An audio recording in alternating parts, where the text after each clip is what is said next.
Pero ahora sí puedo darle la bienvenida a la señora Lu Compel de Jóvenes por el Clima. Bienvenida, Buena. Chasquidos. ¿Cómo va? ¿Todo bien? Bien, ¿ustedes cómo andan? Bien, muy bien. Acá terminando la semana, si se quiere, si se puede. Porque acá trabajamos de lunes a jueves. Es verdad. Ah, bien. Sí. Ya está más tranquilo. Sí, por suerte sí. Estamos bien. Lu, bienvenida a Primer Aviso. Hablábamos al principio del programa, sobre muchas cosas. Acá en el programa hablamos mucho sobre la perspectiva ambiental sin formación. Bien. O sea, no sabemos nada más de lo que seguimos. Somos autodidactas. Sí, medio por la curiosidad uno entra en algunos temas y empieza a investigar y se encuentra con cosas que son terribles. Bien. Pero acá, José estuvo en la radio de Jóvenes por el Sí, José sabe. Te voy a pedir eso. Ahí va. ¿Estamos mejor ahí? Estamos perfecto. Yo Bien. estuve, sí, y ahí aprendí mucho. Sobre todo aprendí cosas re importantes como dónde buscar la información. Porque Bien. es un re tema el acceso a la información respecto Bien. a lo que es todo el cambio climático y el medio ambiente en general. Y mismo es algo que pienso el acuerdo de Escazú lo garantiza, ¿no? Como que podamos tener acceso a la información respecto a la explotación de los recursos naturales y cómo afectan a los mismos y demás. Y sí, yo ahí aprendí como a buscar la fuente, pero digamos, es un tema porque no son agendas que se traten en todos Tan lados, o tan mediáticamente, mediáticamente o de tan fácil acceso. Sí, totalmente. Y ahí me das el pie para hablar de una cuestión que vengo a traer al día de hoy. Ustedes hablaban de ley de alquileres, por ejemplo. Yo vengo a hablar de ley de educación ambiental integral, como una ESI, pero de ambiente. Buenísimo. Entonces, esta ley se aprueba en 2021 gracias al empuje del movimiento estudiantil, del movimiento ambientalista. Y al día de hoy se implementa en algunos colegios, pero en mayor parte no.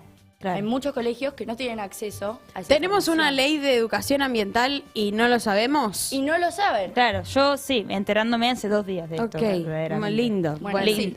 Literalmente hay un montón de gente que no lo sabe, que no accede a la información.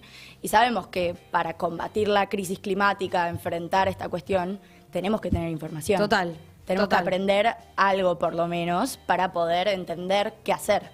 Ahora, hay un bache muy importante entre quizás la generación que hoy se está formando en la escuela y podría tener acceso a esta información y el resto de la sociedad que todavía pone en duda incluso la existencia del cambio climático. ¿Con qué herramientas y de qué manera se puede un poco romper ese cerco de información y decir, che, mirá, hay un montón de evidencia científica que muestra que estas cosas están sucediendo? ¿Y cómo lo hacen ustedes particularmente desde Jóvenes por el Clima? Y desde Jóvenes por el Clima, la pata de la divulgación en redes y de comunicar todo lo que está sucediendo, bajar a tierra esos papers científicos, los informes del IPCC, que es un panel súper prestigioso en términos de crisis climática y todo el estudio que hacen. Esa es una pata que tenemos bastante fuerte. Hoy en día sabemos que garpa el reel, sabemos que garpa el hilo en Twitter, toda la ola, es adaptarse a los formatos para la juventud también, ¿no? Para bajar ese tema tan serio. Y al mismo tiempo saber que la gente que toma las decisiones sobre lo que vamos a hacer en nuestro futuro es gente que se sienta en las bancas de diputados, de senadores, y tienen entre un rango de 40 a 60 años. Es gente que está decidiendo y que está tomando decisiones, más que nada también enfrentándose a la crisis climática, sin tener una noción de todos los demás, o sea, los que van a vivir ese mundo del futuro, Claro. que somos los jóvenes. Claro. Entonces, es tratar de trazar un puente, tratar de conversar. Yo te cuento que soy una loca del reciclaje, no sé, me pega por ahí y tengo amigos y conocidos que de tanto verme jedear se dieron cuenta de que estaba bueno reciclar. Mi abuela incluida. Mirá. Hay mucho de la juventud que convence o que enseña a los demás, a los más grandes también, a hacer un cambio. Y también, en ese sentido, es tan importante acceder a este derecho a la educación ambiental, porque esa es la forma de hacer algo. Si no tenemos conocimiento sobre esto, es muy difícil que entiendas la urgencia de la cuestión, la importancia de la cuestión, la importancia de activar.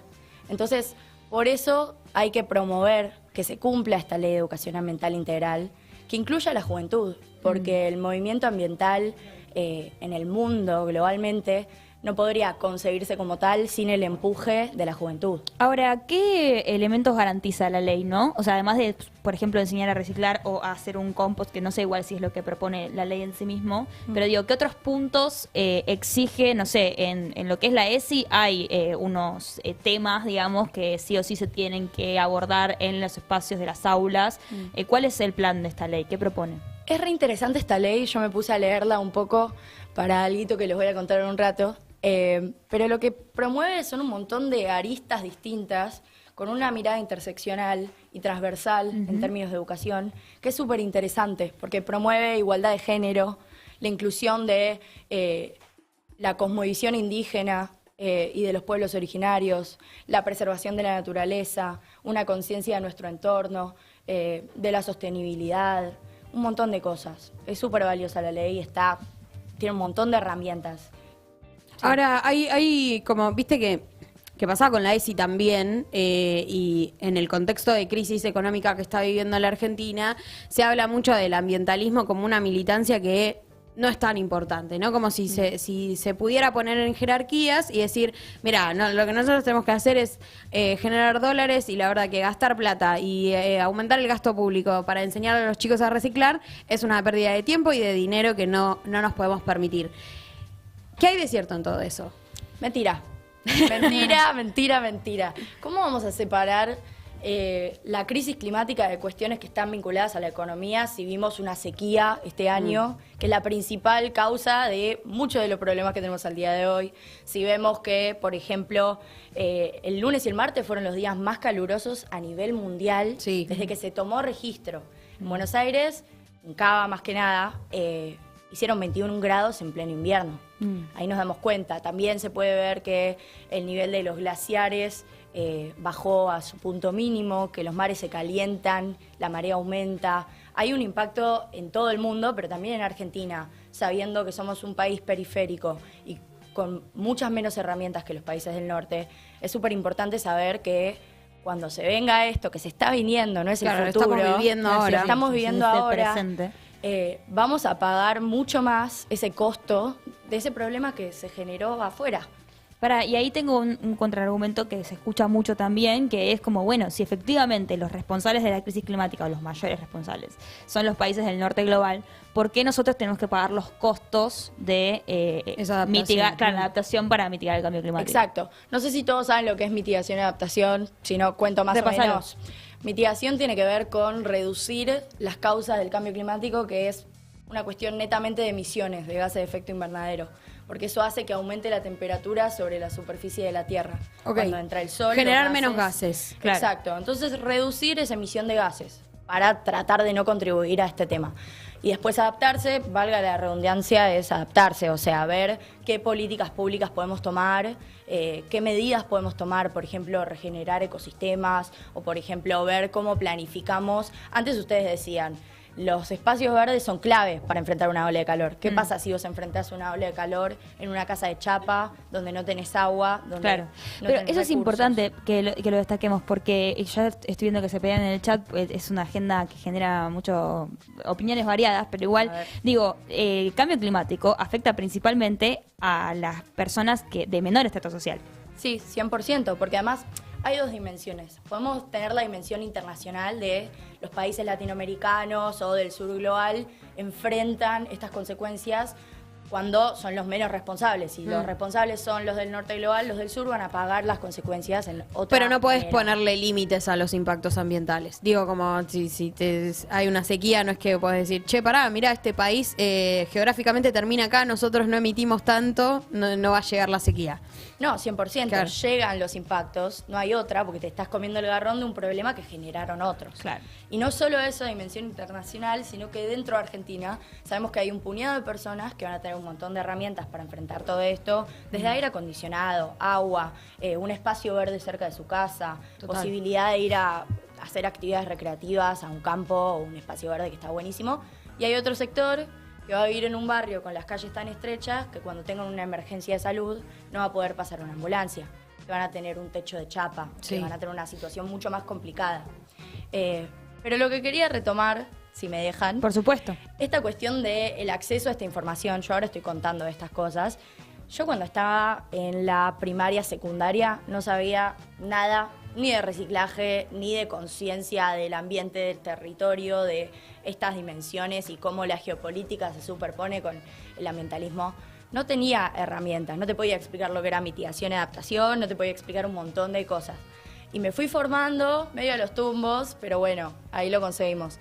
Yo vengo a traer una propuesta que estamos impulsando desde Jóvenes por el Clima. Por que favor. la verdad está muy buena. Que es una escuela de educadores ambientales para gente de 15 a 18 años que tengan ganas de formarse sobre sustentabilidad, ambiente, todos estos temas que venimos conversando. Y a partir de eso, no solo formarse, sino tener las herramientas para formar a otros. A otros. Hermoso. Para ser educadores ambientales. Y hay una visita a una planta de reciclaje, hay también un campamento para formarse, charlas con expertos, un montón de cosas que van a estar re buenas. Imagínense a 40 pibes que puedan compartir ese interés en común y un grupo de gente que tenga ganas de hacer algo y de activar y de tomar acciones en consecuencia de todo esto que viene sucediendo. Si vos no aprendés, es muy difícil que puedas Total. enseñarle a los demás y a la gente grande, a la gente joven, amigos. A quien sea. Cuando leía el flyer que nos mandaron para difundir esto, me llamó la atención el concepto educación experiencial. ¿A qué refiere? Y también si querés contar un poco más de, bueno, cuándo es este programa, cuándo empieza esta Sí, escuela, me falta es un poco de gratuito. data. Es totalmente gratuito. La escuela va a empezar en agosto, va desde agosto a noviembre, 3 meses. Es totalmente gratuito, hay encuentros todas las semanas, los miércoles de 6 a 9. Y además están estas cositas que yo conté de ir a un centro de reciclaje y un campamento. Ahí se pone mucho en juego la educación experiencial. Claro. Estás aprendiendo cuál es el laburo de los cartoneros, cartoneras, recuperadores y recuperadoras urbanos, pisando vos mismo Una planta. El una territorio, planta. sí. Yo tuve la suerte de ir a una planta en Saavedra. Fue súper interesante porque creo que ese es un tema que todo el mundo dice, más que nada la gente grande o la gente que niega la importancia de reciclar. Bueno, yo lo tiro y después no pasa nada. O sea, ¿para qué separo si después Es no hay nada terrible el más? laburo que se hace en las plantas de reciclaje. Me acuerdo que José también fuimos a Sí. cubrir alguna vez y Avellaneda fuimos la nosotros. cantidad, al centro de Avellaneda, la cantidad de basura que uno genera, Dios mío, o sea, es Ahí tomas dimensión, ¿no? Como 100%. el problema. Es enorme y no solo pasa por toda una cinta con gente laburando con sus propias manos, sino que después se achica y se convierte como en unos bloques enormes Sí. que vos decís, todo ese plástico está Comprimido, pisado. claro. Entonces imagínate la cantidad de plástico que sería, es una locura. Pero última cosa de data, para que no se me pase, la inscripción cierra el 9 de julio. Ok, ya este domingo. Hay que inscribirse. ¿A dónde se pueden escribir? ¿Qué tienen que hacer para inscribirse? Hay un formulario que igual ahora les puedo pasar para que De tengan una. el link. Está ese flyer y en redes de Jóvenes por el Clima también hicimos una publi con eso. Vayan a seguir a Jóvenes por el Clima en Instagram y en todas las redes, tienen todas las redes Hay sociales. Twitter también, Jóvenes por el Clima, no me acuerdo si era punto. Si buscan Jóvenes por el Jóvenes Clima, por el Clima RG. sale, total. Y bueno, pero pasando en limpio, educación ambiental y herramientas para ser educador ambiental, 3 meses gratis, un campamento, una visita a una planta de reciclaje, charlas con expertos. Nada, me parece que es un planazo y cierra el 9 de julio. Así que avívense, Hay vacantes despiértense porque todavía. está buenísima la oportunidad. Y anótense, gracias Lu por pasar y ustedes. contarnos todo lo que están haciendo en Jóvenes por el Clima. Nosotros vamos ahora a una pequeña tandita y ya volvemos.